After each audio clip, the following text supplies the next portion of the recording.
Let's take a look at the players that broke out last season. Can we get anything from that? Any information on guys that jumped into the first round, the top 50, the top 100, into standard league discussions? How many are there? What does it mean for this upcoming season? There's only one person I know that knows the answer to that, and his name is Michael Bolton. Thanks, Josh. It's Michael Bolton here, and it's time for another episode of the Locked On Fantasy Basketball Podcast.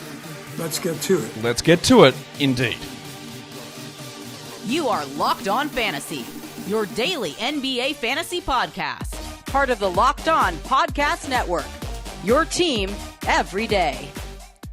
Hello and welcome to the Locked On Fantasy Basketball Podcast, brought to you by Basketball Monster. My name is Josh Lloyd, and actually what we're going to do today is talk about how LaFraud is a fraud. He's not the GOAT. He's a Mickey Mouse champion who is one of the biggest losers in history, and no one will ever touch Michael Jordan. I'm also the lead fantasy analyst at basketballmonster.com, and you can find me on Twitter as always at redrock_bball, on TikTok at redrock_bball, and on Instagram at LockedOnFantasyBasketball. Today's episode is brought to you by the Game Time app. Download the app, create an account, use the code LockedOnNBA for $20 off your first purchase. Thank you also for making Locked On Fantasy Basketball your first listen every day. We are free, and we're available on all platforms. Of course, that was a joke. The LaFraud, LaMickey, it's the most tired stuff of all time. Tomorrow, maybe I'll make a joke about how Michael Jordan wouldn't average 10 points a game in this era. All that stuff is the biggest engagement bait stuff that I ever see, and basically anyone who starts talking about that stuff on Twitter gets an automatic block. Easy. It's the easiest stuff for me. And it keeps coming. Thanks to the algorithm. All right, what we are talking about, and just give you a bit of a heads up here. I'm heading away for a couple of days for my wife. For her birthday, which was last week. So there's going to be a few shows here pre-recorded. They're all things that are important, but they're not time sensitive. So just be aware of the next couple of shows are going to be things that have just been chopped up in the hopper. I'm also trying a little bit different things with the presentation of the show if you are watching on video, and we're trialing that out as we head into the new season. So just also be aware of that part of things. So what the idea of today's show is we're looking at the guys who did have breakouts last season. Big jump ups. Now, usually, inside a top 150 rankings for fantasy, you get about 30 or so players who weren't in that zone and then jumped into that zone. Usually. It's around that mark. What we've got here is about 37 different players who have moved from my different classifications.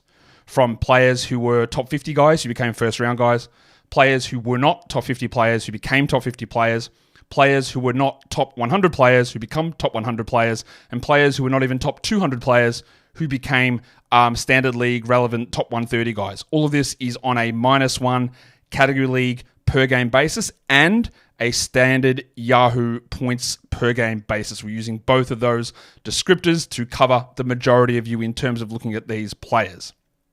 This is not me predicting the big breakouts for next season. All that stuff will come through September as we really ramp into training camps and, of course, fantasy draft season.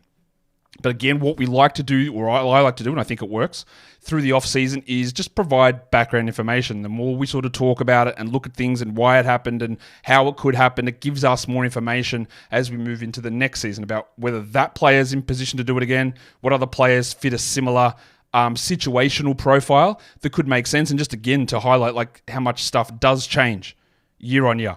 And there'll be a lot of people who'll be like, why do you even bother with projections? Just look at the rankings last season and draft off that. And my opinion is, of course, there are a bunch of guys who stay the same, but there might be half. Let's say a third of the player pool that has sizable drops and sizable jump ups that makes that a foolish premise, I think. So, like I said, what we're going to talk about here is those guys that did take jump ups. And last season when I did this, there were two players who were really very clearly outside the top first round mark who became first round players. This season, there are a couple of those guys. It's not quite as stark as what it was last year. The two names who did become first round players, again, -1 per game, Yahoo points per game, and by the way, if you are watching this on video and you're seeing that new graphic there that says breakouts, I'm aware that it, for some reason, it was clean and then it looks blurry. So I apologize for that. That will be fixed for the next show. I couldn't go in and redo every single graphic that I created, but I'm aware of that. This is all part of the trial process. The two guys who jumped from outside first round discussions to become first round players were Donovan Mitchell and Trae Young. Donovan Mitchell and Trae Young. Donovan Mitchell, who was able to jump up pretty sizably. One of the bigger jump ups in that top range. And we know that when you're jumping up in the top half of the draft, it is harder to do. He went from 17th per game to 8th. Now, of course, he had a lot of knee injuries and a lot of his numbers did slide towards the end of the season. But the Cavs have made literally no changes this season. So I don't really foresee massive moves except for the new coach. Kenny Atkinson, I don't think he's going to play as aggressive of a minutes load that JB Bickerstaff did. Mitchell went from 17 to 8 in -1 rankings. He went from 21st in points leagues to 11th. So these, again, it's not like you're jumping 40 spots, but going from a second round player into a first round player is a big deal. And that back end of the first round always is a complicated area. And nothing will be really different for that this season, I don't think. The other guy that jumped up, and there'll be people who go, well, Trae's going to jump into a first-round guy this season. Trae Young on -1 rankings was a first-round guy last season. And it does really go under the radar, I think. Trae was 20th the year before, and this last season he moved up to 9th on a per-game basis. How? Well, he averaged almost 11 assists. His steal numbers actually went up. He still averaged 26 points and hit over 3 threes per game. And this season he's going to have more usage, more ball handling responsibilities.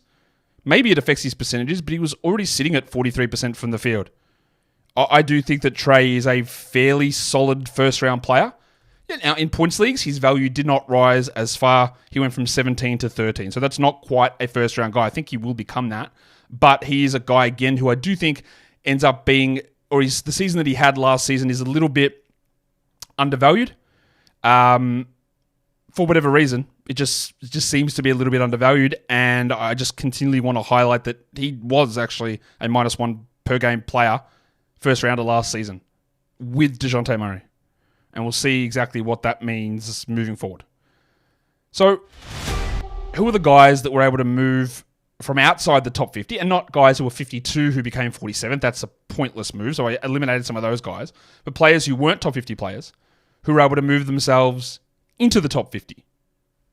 Well, we are going to start with the big fella, my mate, your favourite player, my favourite player, in fact, Scottie Barnes, who I did not foresee this breakout at all. I did project him a little bit better than the season before, but he took such gigantic strides that I will continue to say this. Projecting those level of breakouts, those level of shooting improvements, those level of defensive stat improvements is something that is irresponsible. It is very easy to project more minutes, more usage when situations change. But Barnes was able to become a better shooter out of nowhere. He was able to improve his rebound and defensive stat numbers. And that's what elevated him as far as he did, up from 74th up to 19th in category leagues. That is just an immense jump. In points leagues, he went from 62nd up to 19th as well.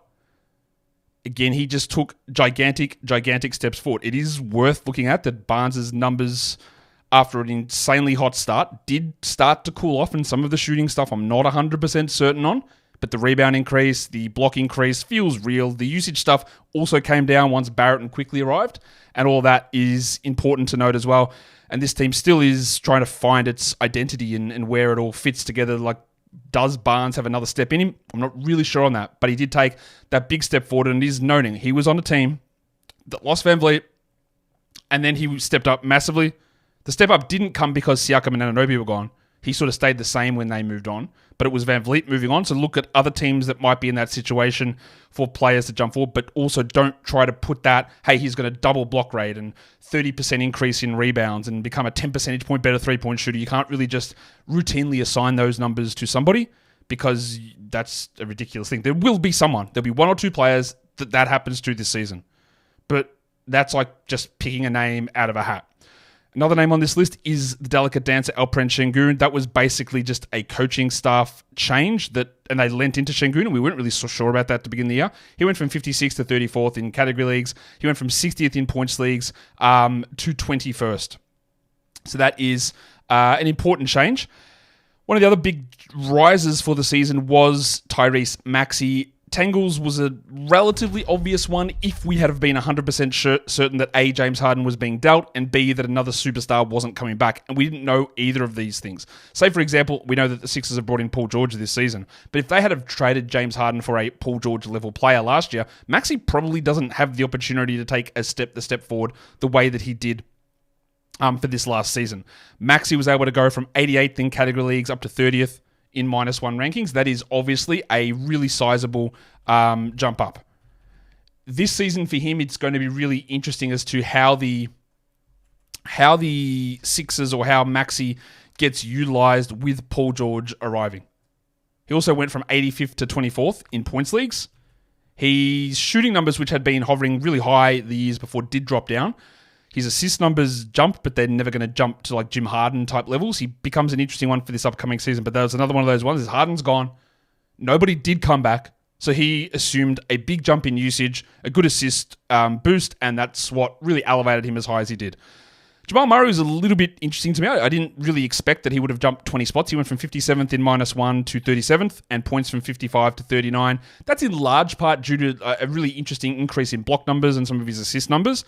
Obviously, he had a lot of injury concerns, which were a problem, but he could also be a player that's someone to watch for this year. Now, the problem could be is if Russell Westbrook gets 28 minutes a night, we know that Russ will get rebounds and he will get assists and he will take usage. He won't be playing the way that KCP does. But if it's Christian Brown that plays all those minutes next to Jamal Murray, well, then Murray's usage will increase because Brown isn't as good of an offensive player as what KCP is. So that's going to be a bit of a delicate balance there. Some other guys that jumped up into the top 50, one of those was Desi Bane. Of course, Bane had those injury concerns. He went from 51 to 32 in category leagues and 52 to 35 in points leagues.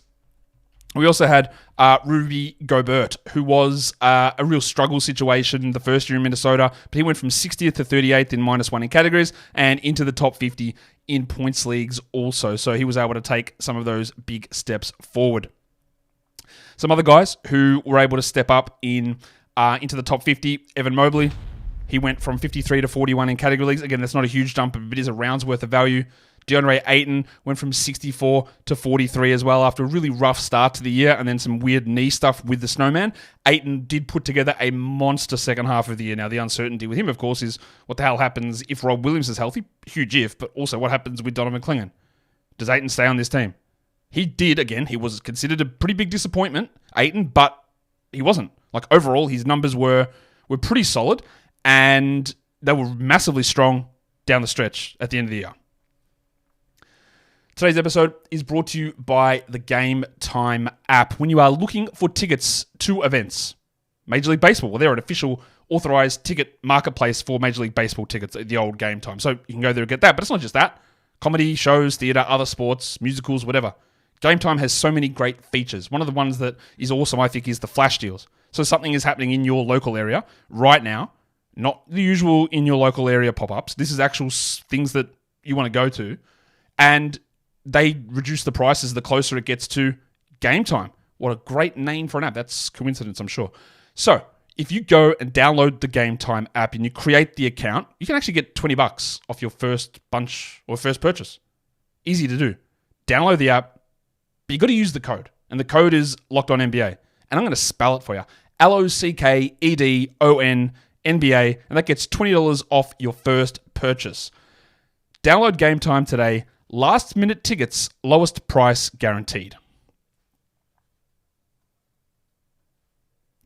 Okay, so if we go back and take a look at some of these other guys who were able to jump into the top 50, just bring up the screen. Two other names on there. Cade Cunningham was one of them, and Maximum Derek White. Cunningham went from 61st -1, very small sample size in year 2, up to 42. I think Cade still has extra levels to go. There have been obviously a lot of injury concerns and Detroit Piston concerns, but I think some of the deficiencies of Cade are completely overblown. And if you look at, again, his second half numbers were pretty significant after some very wonky shooting stuff early on. He was able to go from 61 up to number 42. Cade Cunningham, and again, he got the max extension. He heads into year 4. There's some level of competency around him with the addition of Tobias Harris. I'm not going to say that Beasley and Hardaway are necessarily competency, but getting shooting. Harris, Fontecchio, Beasley, Hardaway, that's huge for what Cade can do. Who knows what they end up doing with old mate Jaden Ivey in all those roles, but this is a better looking, whether they're good or not, I don't know, but a better looking Detroit Pistons team, which should enable Cade in year 4 to be able to improve some of those issues that we all saw with our clear eyes what the problem was. Maximum Derek White went from 121 to 44, and in points leagues from 126 to 68. The absence of Marcus Smart was due to help him, but then Drew Holiday arrived, and I went, okay, that's going to eliminate some of those problems, some of those gains, but it didn't, because Drew Holiday is the one that took the gigantic step back. Derek White's draft position for this upcoming season is going to be very curious to me. I don't really know where people are going to be viewing him in that respect, and that does make it interesting in terms of trying to position where we are on Derek White. But I do fear there'll be some spots where he gets overrated. There'll be some where he still gets underrated. But there is a difference between him in category leagues and points leagues as well. What about players who moved from outside the top 100 to become top 100 players? That's exactly what we're trying to look at here. So let's start with a lot of guys who are named Jaylen. Jalen Johnson, Jalen Duran were able to step forward and jump into that top 100. Jalen Johnson, one of the bigger breakout guys. We know that the Hawks moved on from John Collins. We weren't sure what they were going to do as a starting position. In fact, if you didn't think that Jalen Johnson was going to start, you were actually correct, because he didn't start opening night. It was old mate Sadiq Bey. It took like one game for Quinn Snyder to go, oh, absolutely not, which part of the thing is that I thought that Jalen Johnson was a significantly better option, but I also thought that Quinn Snyder would go with Sadiq Bey, and it was true for one game.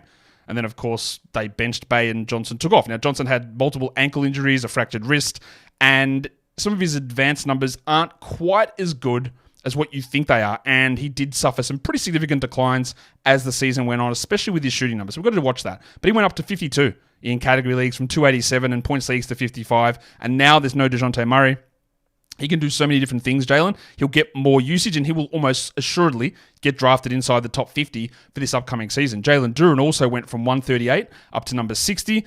I worry a little bit about his complete lack of defense at the moment, and the fact that I don't think Isaiah Stewart's going to play power forward anymore. He'll play backup center, which might mean that Duran, instead of playing 30, 31 minutes, plays 28. I hope that's not the case, but it is possible. But this is year 3 for Jalen Duran. He's very young. He improved his passing. His usage went up. His rebounds were great. His field goals are great. There are concerns with what else is he doing and why are there no blocks. But he took big steps forward. There is, again, I've got that marginal concern. If Stewart doesn't play the 4, does JB Bickerstaff love Stewart and then reduce Duran because of that? I do think that is something of a risk that we just do have to be just slightly aware of.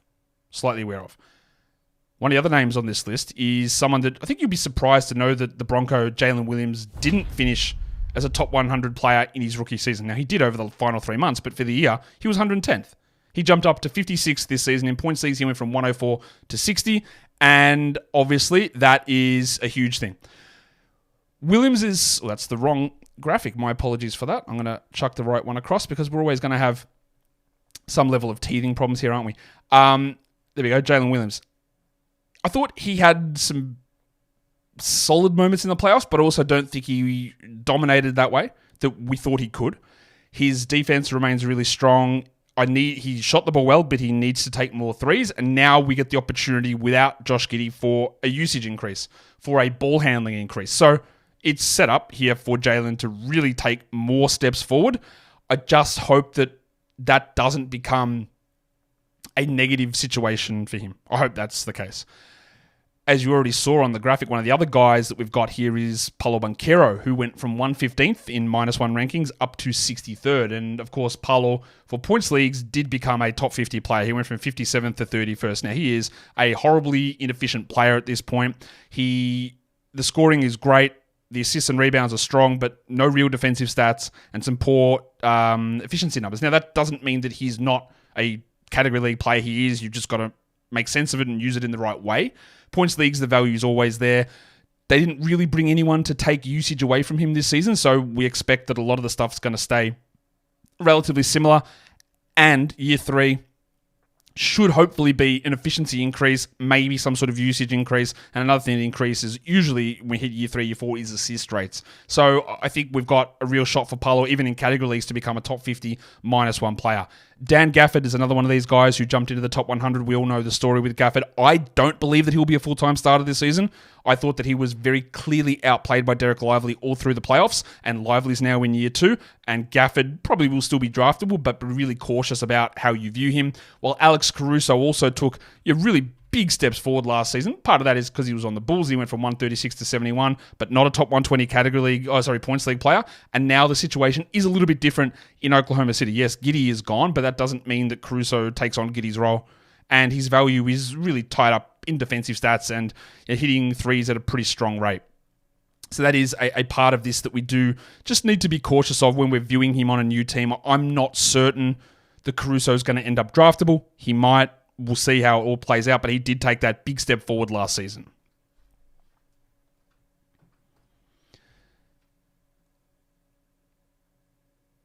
Okay, so what else do we have to... who's the next bunch? Oh, no, we've still got some more top 100 players, or guys that became top 100 players to take a look at. And if you look at the top of this list here, Scottie Pippen Jr. obviously played limited games, but I think it's important to highlight him just because he has shown nearly every time he's been on the court to be someone who fits and someone who generates stats. Now, he's not going to be a top 100 player this season because Ja Morant is back, but he could very easily find himself at some point off the two-way onto a regular contract and as a regular NBA backup point guard. One of the other big rises of this last season was the big Ragu himself, Donte DiVincenzo. Now, to begin the season, DiVincenzo wasn't even like in consideration for standard leagues. And I had one of the criticisms, I don't even know if it's a criticism, but one of the discussions I had about the Knicks and their last offseason was getting DiVincenzo just fits into the same position as Jalen Brunson and Josh Hart and Emmanuel Quickley and RJ Barrett. And it was true. He barely played to begin the year. And then guys got injured, guys got traded, and DiVincenzo became a starter and became great for fantasy. He went from 122 to number 78. 78. That's like such a big, big jump up in terms of fantasy production. And yeah, you don't expect that to continue. Now, in points leagues, he didn't crack the top 120. His value in those category leagues is because of the shooting and because of the threes. And he's someone that I don't think, like he played 29 minutes a night last season and he shot 3.5 threes a game. I'd be pretty surprised if that continues. Bogdanovic also took some big steps forward. He shot really well, and he's going to have ample opportunities if he stays healthy this season. He was really off the radar last season, and he's going to be firmly on it now. Mark Williams, well, we all know what happened to him in the back and the doubtful legend status. I don't know whether that's an ongoing problem because, of course, Charlotte tells us nothing, but his per-game numbers did sort of what we wanted them to do. We thought he'd become a draftable, easy top 100 player. He was. We just couldn't predict a 6-month back-related injury absence. And I think you'll probably find him slide a little bit this season. Franz Wagner also was able to become a top 100 player, even though it was not Franz's best season, especially from a shooting perspective. He shot really, really poorly, but he went from 113th to 83rd in -1 rankings and 90th to 61st for points leagues. And the other one there that is interesting, this ties back into the Tyrese Maxey stuff, is the thick hogsman. Tobias Harris went from 114th to 84th. James Harden wasn't there. More usage for Toby. He went from 103 in points leagues to 66th. And now he goes across to Detroit, where he's almost definitely going to be the second usage option.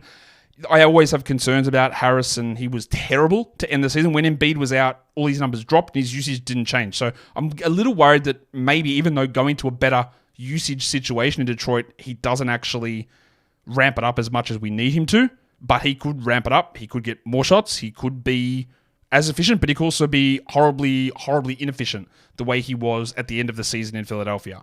But he's undoubtedly, on the surface, it is a better sort of a situation for Tobias Harris heading into the year. Another bunch of guys who became new top 100 players. Tyus Jones, who is in the news at the moment because he just signed with the Phoenix Suns. He went from 147th to 86th and 154th in points leagues up to 96th. Jones has signed with the Suns, and he said in his statement saying that he is going to be the starting point guard, and he's using it as an opportunity to A, win a title, and B, get his market value up. He signed for a minimum contract. Now, he's fine. He averaged 12 points on a Wizards team with not many players, 7 assists, 1 steal. He shot the ball pretty well, but he's a low-volume player. This was almost a best-case scenario, I think, for Tyus in Washington last year. And I think that even though he claims he's going to start, that means that Grayson Allen's going to have to come off the bench, who shot 46% from 3 last season, and to me just makes way more sense with that starting group than Tyus does. But even if Tyus Jones does start, it doesn't mean 31 minutes. It doesn't necessarily even mean 28 minutes. Because this means, again, that you're just completely removing the Bradley Beal / Devin Booker point guard experiment. Because they also brought in other backup point guards who can maybe get some minutes there too. Jones, again, took big steps forward, but I just do not see how this situation in Phoenix is anywhere close to as good as what it was in Washington, and I think he moves back to those original numbers. Isaiah Hartenstein, also big step forward, 187 to 89 in only 25 minutes a night. He went from 226 to 120, so even if you think he's only going to play 25 minutes for the Thunder, also remember that he has been like a 17, 18 usage player in the past. The reason that his usage dropped was Tom Thibodeau. And we've seen the history of Tom Thibodeau and centers. They never touch it. I'm not saying that he's going to get more than 25 minutes for Oklahoma City or that he's going to go back to 18 usage. But from 12 usage, 13 usage, I think there's significant room for him to continue to improve from where he currently is at the moment. So just be aware of that. Some other big surprise names we're going to look at, and one of them is in Chicago. That is, of course, Koby White, who went from 218th in category leagues up to 88th and 221st in points leagues to 72nd. There was some whispers heading into preseason that he'd be the starter, and I was very much like, you grab him. You grab him in your draft. Starting point guards, 30 minutes, good usage, are hard to come by. And he really struggled with the shot early on. Now, there were two things that happened simultaneously, is that Zach LaVine got hurt and White's shot came around. But by the end of the year, he'd established himself as a huge minutes, strong usage, good shooting player, but there are fluctuations. And now, I know DeMar is gone, but Josh Giddey comes in as, I guess, a point guard, and Zach LaVine is back for now. So there are some concerns about what happens to Kobe, and that whole team still remains pretty confusing. John Collins and Colin Sexton also were not top 100 players the year before and jumped up. Collins had some real struggles early on, put it together towards the end of the season, playing a lot of center over Walker Kessler. Colin Sexton also was terrible to begin the year, and Will Hardy made big changes, and he started, and he went crazy too. At some point, these guys are not going to last in these roles. They're going to be fine early on, but I do worry about the direction of this team. And Austin Reeves, in his first full season as a starter, went from 157th to 94th, and in points leagues, he jumped in the top 85 from outside the top 150. And the Lakers, as we know, have not made a single move whatsoever. Who else was able to get themselves into the top 100? Keegan Murray, Chris Middleton, Grayson Allen, who I mentioned already. Denny Avdia was able to come in from a points league perspective, 161 up to number 82. I think that he will probably step back in Portland, honestly. He struggled at the early parts of the season when the Wizards were sort of figuring out the rotation. He had an incredibly hot streak down the end, and then there were guys that were sitting out and he was putting up bigger numbers. And in Portland, it is a team with more players who will have the ball than Denny. So while he had a semi-breakout, it wasn't enough for the Wizards to hold on to him. It wasn't enough for him to maintain even top 100 full season value for category leagues. And I do worry a little bit about that for him as we move forward. Two other players that jumped forward in a points league setting were Emmanuel Quickley and Maga Porter Jr. Three more guys who became top 100 points league players. Karis LeVert. He could easily do it again. The Cavs have made no changes, but the Atkinson thing is something to watch, although he has coached LeVert before. Jabari Smith became a top 100 points league guy. Now he heads into year 3. Of course, the competition in Houston is still gigantic. And Malcolm Brogdon, who could start for Washington. I don't think he will.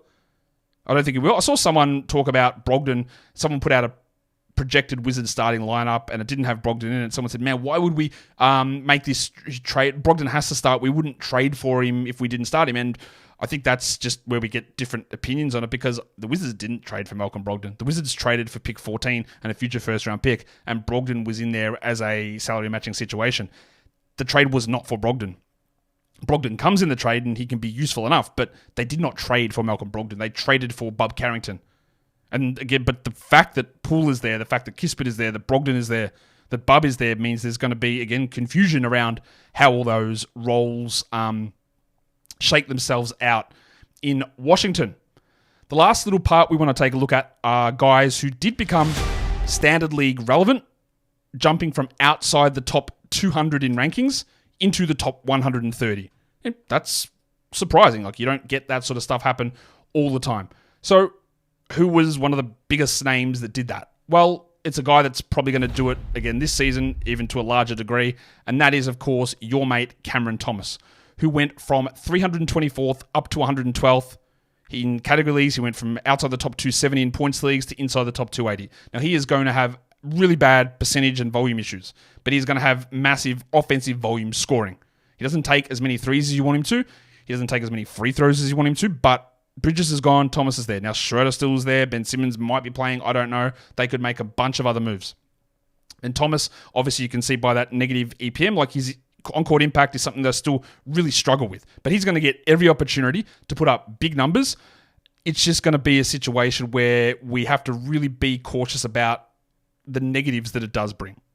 Some other players that jumped up into the category top 130, Max Strus and Vince Williams. Williams, we know the Memphis situation. Strus was a guy that became relevant, but he was on and off rosters because he never was able to be a consistent top 100 player, and he was just that back-end sort of guy. Two guys that became points league top 130 players, Shaedon Sharpe and John Kuminga. Sharpe, we've already talked about Portland with so many confusing situations about who's in the rotation and how the minutes are going to play out and all that sort of stuff. We'll see. It's year 3 for him, and he hasn't really blown us away. But the interesting one's going to be Kuminga, who went from 220 in points leagues to 121 after a very slow start to the year, called out his coach, got a starting role. But in the end, he only ended up playing like 28, 29 minutes down the stretch. And the team still remains weird. There's Draymond, there's Jackson Davis, there's Wiggins and Kuminga. And realistically, there's only 3 starting frontcourt spots, obviously, because that's how a team works. And then in the backcourt, you've got Hield, you've got Melton, you've got Steph, you've got Podziemski. There's a lot of players who aren't going to get the roles that we think they're going to get for this Warriors squad. Now, maybe he's moved in a deal. Maybe other players have moved. I'm not sure. And Kuminga's lack of peripheral stats and sometimes iffy percentages makes him harder to deal with in category league. So it's not as easy as like they're just giving everything over here to Kuminga for this season because of all those concerns, I guess, that I just laid out. And that's it. There are the bunch of guys who jumped up from those certain areas. Not first rounders to first rounders. Top 50, outside top 50 to inside. Outside top 100 to inside. Outside top 200 to standard league players. And we're going to have those sort of things happen again this season. And finding those guys is the key to it all. Don't forget to hit the thumbs up and the subscribe button here on the YouTube video and follow on all of your favorite audio platforms. Guys, we are done here. Hey, give me feedback about some of the different graphic changes there. It'll hopefully be a little bit smoother as we move forward. Give me some feedback on it, guys. We are done here. Thank you so much for listening, everyone. See ya.